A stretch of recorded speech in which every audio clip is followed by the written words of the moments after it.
చిత్తూరు జిల్లా భారతీయ జనతా పార్టీ ప్రధాన కార్యదర్శిగా పుంగనూరు నియోజకవర్గ భారతీయ జనతా పార్టీ ఇన్ఛార్జిగా మాదాసు లోకేష్ ను నియమించారు.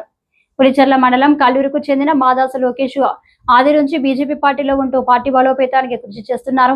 తన నియామకానికి సహకరించిన రాష్ట్ర బీజేపీ అధ్యక్షుడు మాధవ్, రాజమండ్రి ఎంపీ దగ్గుమాటి పురంధేశ్వరి, జిల్లా బీజేపీ అధ్యక్షుడు జగదీశ్వర్ నాయకుడికి కృతజ్ఞతలు తెలిపారు.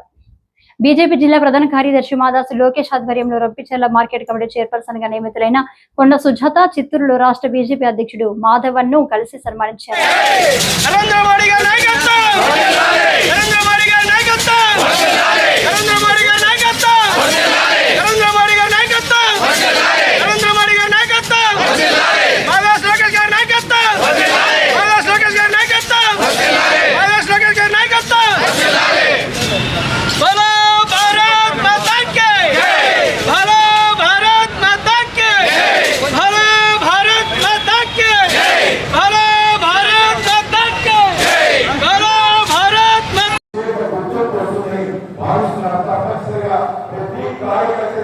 ఆంధ్రప్రదేశ్ లో ప్రత్యేకమైన గుర్తింపు వచ్చే విధంగా ప్రతి కార్యకర్త ప్రజానాయకుడిగా మారే విధంగా ప్రతి కార్యకర్తకి ఇతర పార్టీ వారు ప్రభుత్వం కూడా గుర్తించే విధంగా వ్యవస్థలు నిర్మించి ముందుకు తీసుకెళ్తానని అందరికీ మాటిస్తూ